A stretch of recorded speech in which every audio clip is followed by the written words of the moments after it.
In the first video in this series, I talked about how to set up the Photoshop interface, essentially your workspace, and how to navigate around it. If you missed that video, I've put a link down below. This time, we're going to talk about the Adobe Camera Raw converter.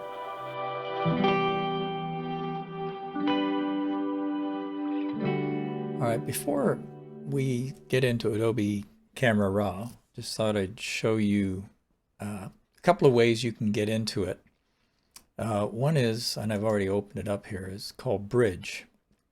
And this is, I'm not going to talk extensively about this, but this is one way of you finding your files and being able to always go back to that same source folder. So here I've got a graphics folder, and for instance I'll double click on this one. This is a raw file, and it will automatically open Adobe Camera Raw. And I know this is a kind of a funny looking picture, but there's a reason for this. I'm just going to cancel out of that for a moment and just show you another way of doing it. You can just go File, Open, and then go to the directory that you want to go to through this interface, the usual file manager interface, and then look for the raw files, which in the Canon speak end in CR2 as an extension, and double click on it and it will open it. But Bridge is nice because you can always go back to the same, so let's say you're opening a number of files in the same folder. It'll always go back there and you can just sort of scroll through these and find them. So let's open Adobe Camera Raw. You saw it briefly a little while ago there. I'll double click on this raw file and up it comes. Now, if you want to use Adobe Camera Raw and its controls, as you can see, the controls here are very, very similar to what you see in Lightroom. And if you're comfortable with that, but let's say you have a JPEG file that you want to open up instead, you can do that in a different way here. We can just go File. You can either open it directly in Bridge if you find let's say a JPEG file, or you can say Open As, and you'll get your dialog here. And make sure down here you choose Camera Raw, and it will allow you to open any file in any of these formats in the Camera Raw converter. And as I'll show you in a minute, there's a good reason for doing things this way, even if you have, say, a JPEG file, which is somewhere in this list. I'm not sure where, but we're gonna actually find a JPEG here, a little dark one, but it is a JPEG. And now it opens it up, and you can see up at the top here it says JPEG, so that, and down here, so that confirms that it's actually a JPEG file, and you can use these Lightroom type controls to open your file and tweak it just as you would with a raw file. Now, for those of you who don't know what a raw file is, your camera can be set to either record in RAW or in JPEG or in both. So I usually shoot both at the same time. The JPEG will allow you to, quickly email a picture off to someone without worrying about the size of it or the compatibility with their any viewer that the eventual recipient is going to use. But raw files are what you should use, or what you should record in and edit in if you're going to do extensive editing. It contains much more information than a JPEG would, because a JPEG actually compresses the data and you lose a little bit of data before you even start editing. So I'm going to bail out of that for a moment. I'm going to go back to Bridge, which you see down here. Again, I've pre-opened it, so click on, I'm going to open that ugly looking bluish file and explain to you what it is. This is actually a calibration chart, or it's I guess you could call it a chart. And this area that I've got the cursor over is actually supposed to be a mid-gray or a medium gray. This is supposed to be a bright white, this is an off-white, and this is supposed to be a black. But as you can see, everything's got a color tinge to it. And if you're familiar with Lightroom, you've probably gone in and used these temperature sliders to correct any white balance problem. And the way you do it in this, and this was intentionally shot at the wrong color temperature outside. I think it was shot in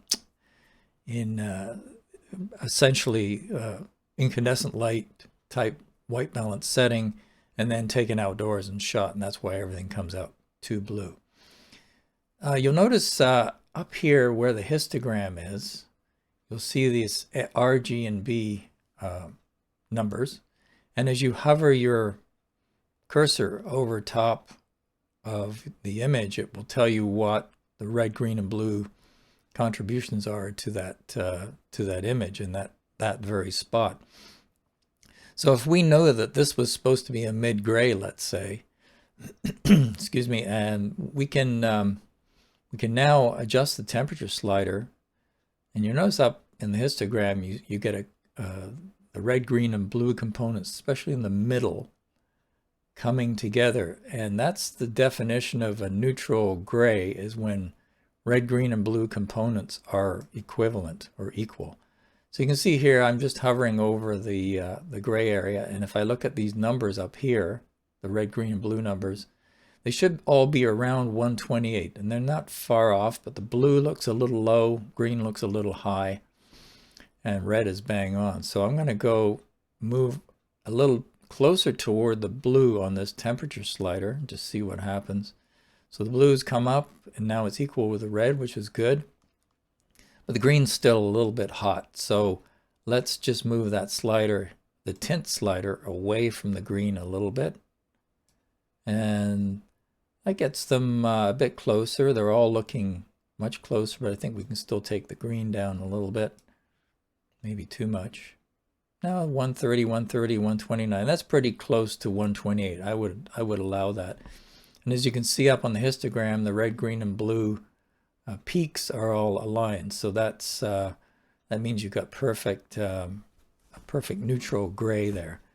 Unfortunately, the way sensors seem to work is they're not linear across the entire luminance part of the image that they record. So if we hover over the white, you'll see the numbers are a little bit disparate there. So, for instance, if you're shooting a wedding and you're concerned that the bride's dress is white and not sort of bluish or grayish, then you might want to consider correcting at the high end. So here we've got a white patch, and I want to get those numbers looking a little closer together. So what have we got here? So if I hover over the white, I notice that green is a little low, red is a little low too, or red is even lower. So that means we want to go a little toward the red side on the temperature slider here. And you can see in the histogram, it's kind of starting to mess up our mid-gray. And again, that's because the sensors don't seem to be linear across the entire luminance part of the image. So what have we got now? So we've got 236 for red, 247 for blue. So it's still too blue. We can take it further. This seems to be, that's a pretty high color temperature. I would think 6500 would do it. But the green is now pretty close to what the red is. We might have to go a little further. And let's see what happens there. So we now got somewhat closer, not perfectly closer. I don't believe these numbers, by the way. That color temperature is a little high, but they're at least getting closer to each other. So at least you know the principle of tweaking by using your cursor over top of an important part of your image, how you can use Camera Raw to adjust white balance so that it's perfect for the image that you've shot. Okay, so I'm not sure if I made it clear or not before as to how I got into Bridge. You simply go into File, Browse in Bridge, and then it will open up Bridge for you. And since I've already got it open, I'm going to click on it, and you'll see I've changed directories here.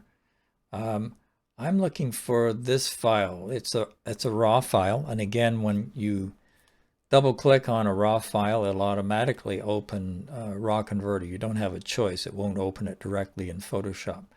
So let's do that. So now, as it opens, you'll see we've got an image that's, again, intentionally not right. It's blown out. And the reason for that is this was part of a sequence of HDR images. And HDR stands for high dynamic range, where you shoot one image in as it should be normally exposed, and one that's overexposed, in this case 2 stops, and one that's underexposed by 2 stops. And then you combine them together in a HDR software, and it will give you an image that contains all the shadow detail and the highlight detail without losing either. So you can see in this image, if we look up at the histogram, you'll see these indicators up here. This one's a highlight clipping warning, and this one is a shadow clipping warning. And what that means is that parts of the image in the highlight area have gone beyond what the image, or what the sensor should have captured or can capture, and it's actually, you've lost some detail, or potentially lost some detail in the highlights. Same thing in this end, the shadow area. There are some places where there's obviously, it's lost some shadow detail, but we can restore that. And in particular, this is where raw files excel over, say, things like JPEG files, and that there's actually, even though it looks like you've clipped the highlights and crushed the shadow details, there may still be detail in there unless you've gone really overboard. So again, this looks much like Lightroom's controls. We see all the same white balance correction sliders, exposure, contrast, highlights, shadows, whites and blacks, texture, which is a relatively new thing in both Lightroom and Photoshop, I believe, and clarity, which is a good old standby. Dehaze, I think, is relatively new, and vibrance and saturation. So looking at this image, the first thing is, and we know it's intentionally overexposed, my first intention, and again, we're clicked on this, and I think it comes open by default, the basic adjustments. And I'll go into these other ones in a moment, but let's have a look at this one. So my tendency would be to first adjust the exposure and just see if that improves anything, let's say in the highlight area. It doesn't. So I'll just, because on average we're going for an exposure that's at mid-gray, which is right in the middle of the histogram, I just kind of centered the big lump in the histogram in that area by using the exposure slider and underexposing slightly. And it does look a lot better on the image, as you can see. But the histogram is telling us we've still got a problem with highlights. So if we take the highlight slider, which is different from the white slider, by the way. The white slider just, I think, reassigns the highest value on the histogram and takes it down. So in other words, it would just, let's just try it here. It kind of slides everything down, but it doesn't work specifically on the highlights themselves and that top end of the histogram. So let's move the highlight slider down, see what happens. You can see that peak that's banging against the top side has come down. And now this is what we want to get, is this clipping warning to be black. We want it to be black at both ends. So that would tell us that we're not losing any information either at the highlight end or at the shadow end. So let's also take the black slider.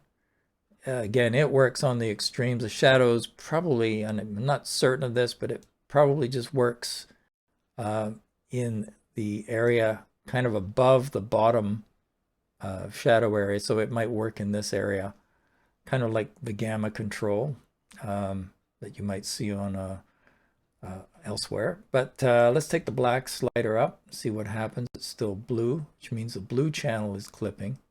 So that's what it means, and now it's gone black with 58% adjustment. Let me intentionally move the highlight slider up. So you see it's white. It means all three channels are now clipping. And as I back it down, I'm wondering if it will actually show us different colors here. Yeah, there. At that point, the red channel is still clipping, but presumably the green and the blue channels are okay. So if we just take the highlights down a little further, we get black, which means we're okay. And look at that. They're both 58%. That's a coincidence.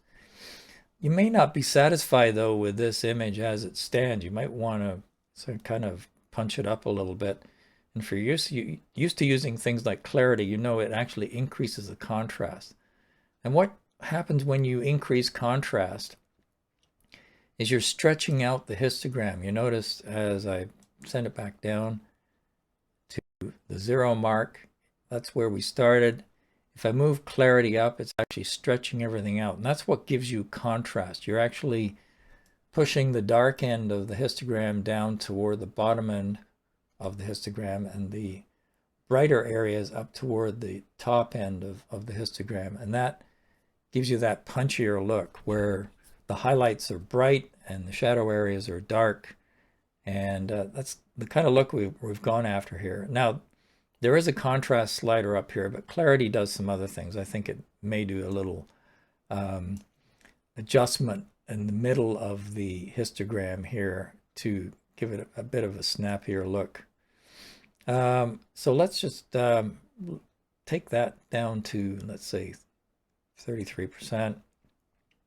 Another one called dehaze has a similar effect. It will take out that kind of flat look in an image and give it a bit more punch. I'm not sure we want to use that in this case. I mean, it does look pretty good.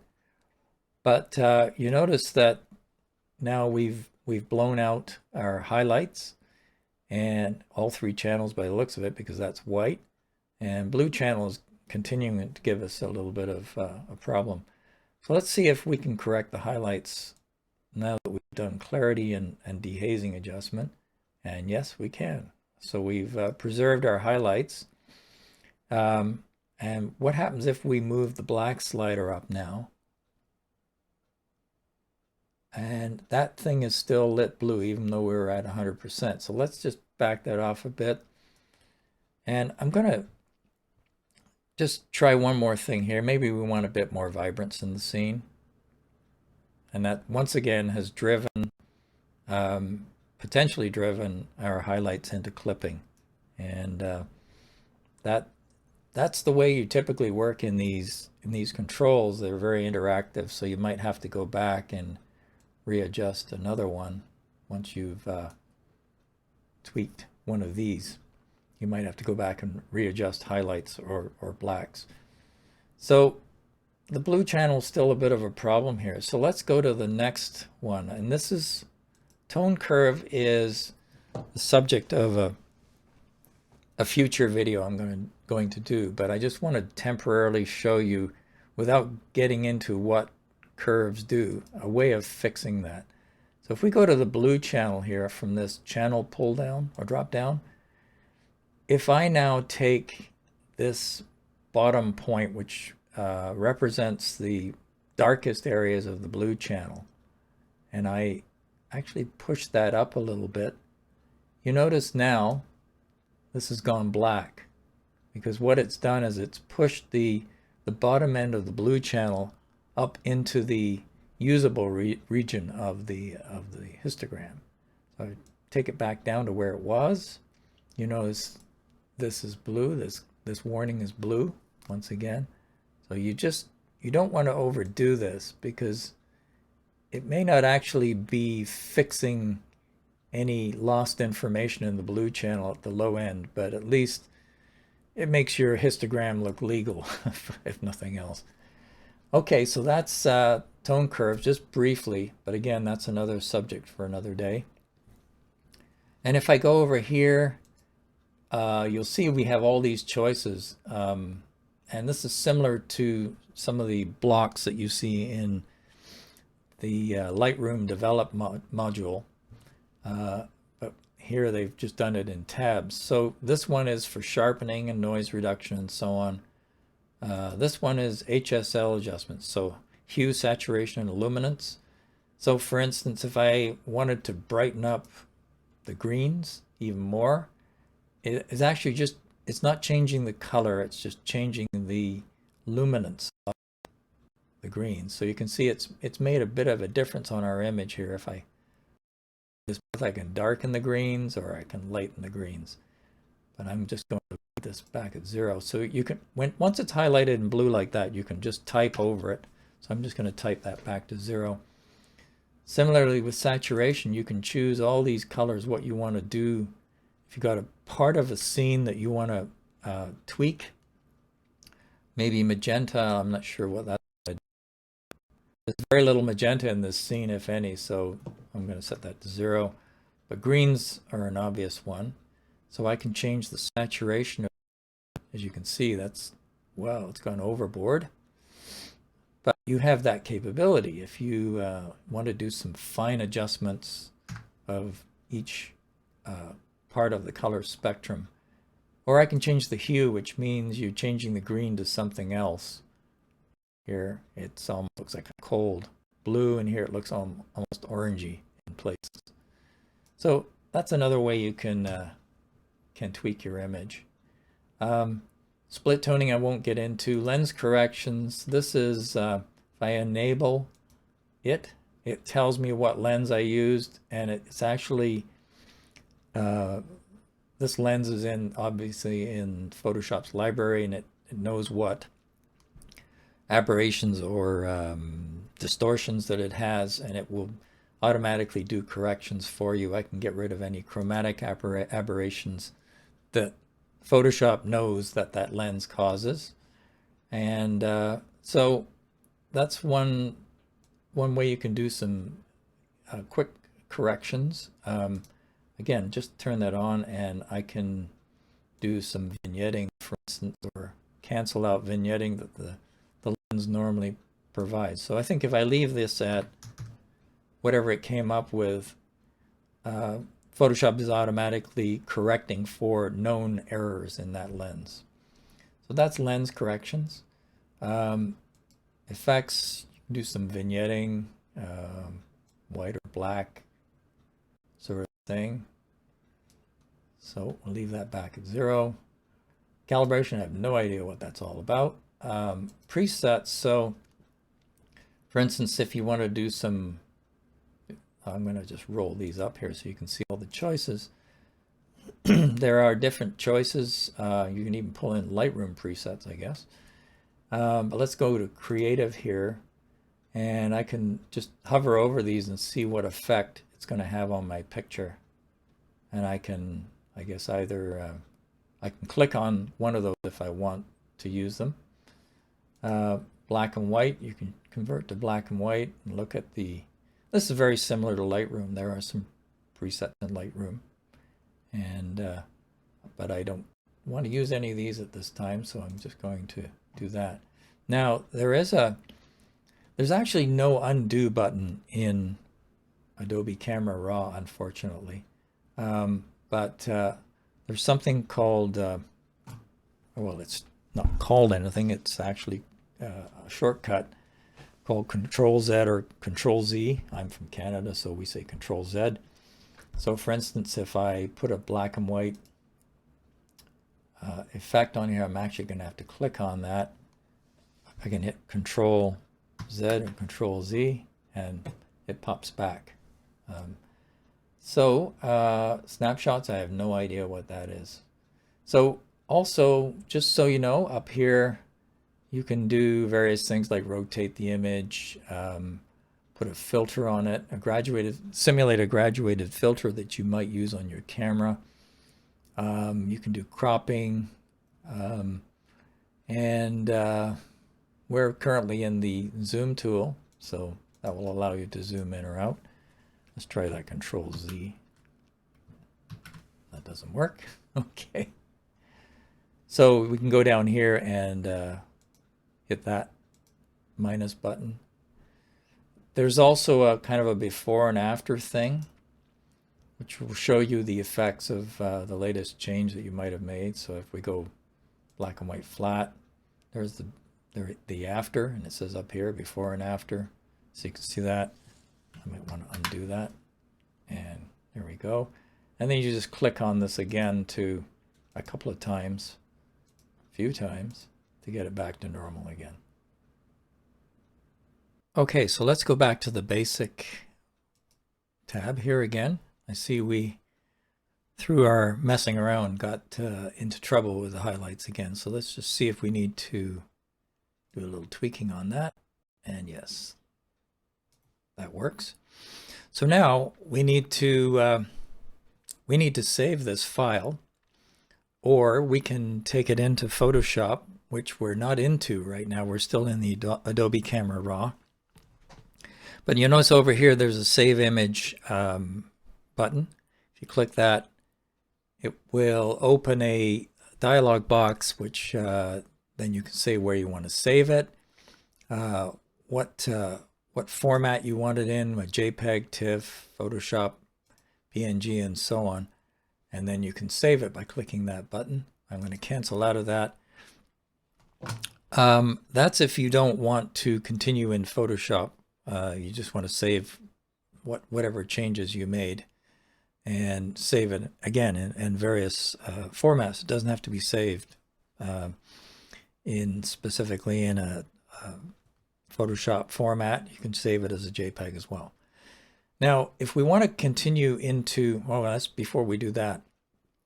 If I just say done here, it's going to close this file and it will actually apply the changes that we've made. So it's kind of destructive in that sense. So be careful using that if you didn't intend to make the changes that you made. In this case, I want to leave this image as is, so I don't want to save any of the changes we did because it's part of an HDR set. So I don't want to save it with any of the changes that I just made. So this one, if I hit Alt, I can reset everything. The button changes just by holding the Alt button down. I can reset all my changes. This one is the one I use the most because if I want to go into Photoshop, by again holding Alt, it changes to Open Copy, and that means it doesn't change my original. So I'm going to click Alt and then click on this, and it now opens it in Photoshop. So now we're ready to do any other things we want to do. We might want to composite this with another image, or we might want to use one of these adjustment layers to do some more work on it. If you saw my previous video on navigating through Photoshop, you'll know how these particular dialog boxes came up, or these panels, I guess they're called. And you can continue working on the file from there.